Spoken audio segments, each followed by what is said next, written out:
Le contact avec le livre chez l'enfant commence dès le plus jeune âge, à l'âge où on peut lui donner des livres à toucher, des livres avec lesquels il peut se baigner, jouer. Ensuite viendra le temps où ses parents lui liront des histoires, avec des formes et des images qu'il pourra regarder. L'apprentissage de la lecture est une étape fondamentale dans la construction de l'enfant. Cela peut l'aider à se connaître, se projeter dans le monde qui l'entoure. Lire, c'est se permettre de rêver, d'apprivoiser l'aventure, de connaître cet autre côté du miroir ou de gravir les échelons du savoir.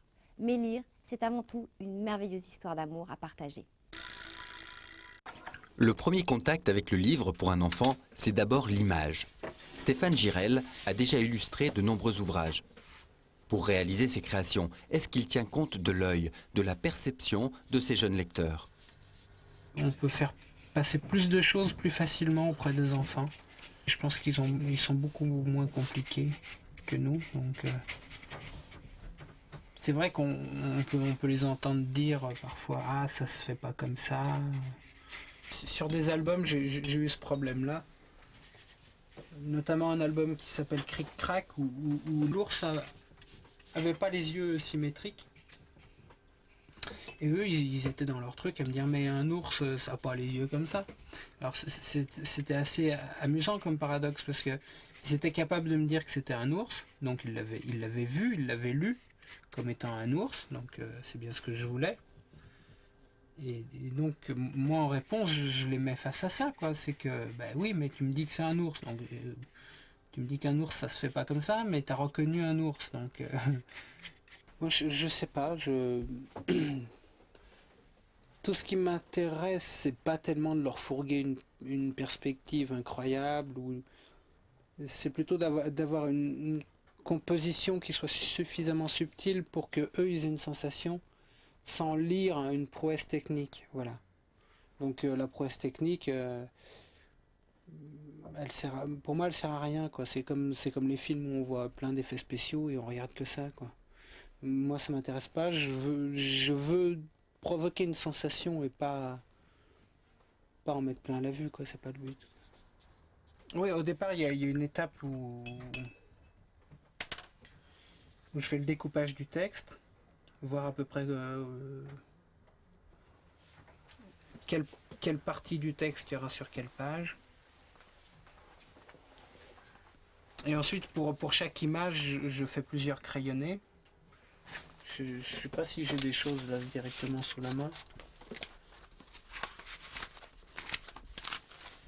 Il y a une recherche de personnages, il y a des petites idées griffonnées à droite à gauche.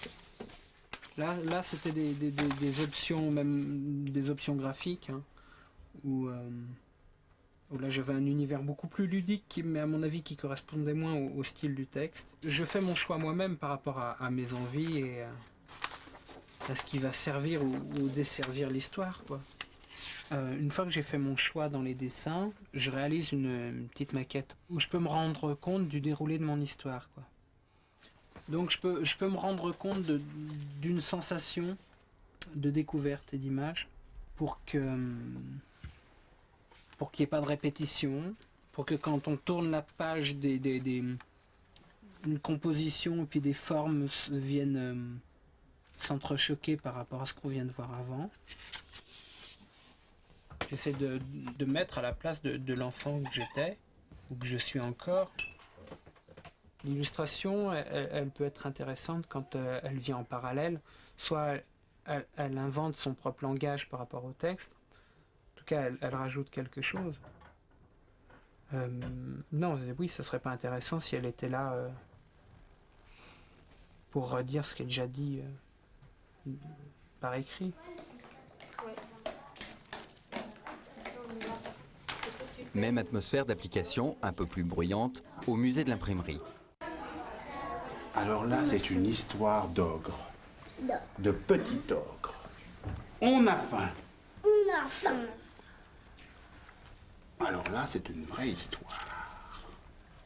Igor et Olaf sont deux petits ogres qui ont toujours faim. On a faim, crie Igor. On veut du poulet, avec de la salade, crie Olaf. Et des frites. Mais vous venez de goûter. Vous attendrez bien le dîner, dit maman. Je pars faire des courses, alors soyez sages. Papa va s'occuper de vous. Mais Igor et Olaf sont vraiment affamés. Moi aussi j'ai faim. Et si vous continuez à crier, c'est vous que je vais manger. Ah non, s'exclame Igor. C'est nous qui allons te dévorer.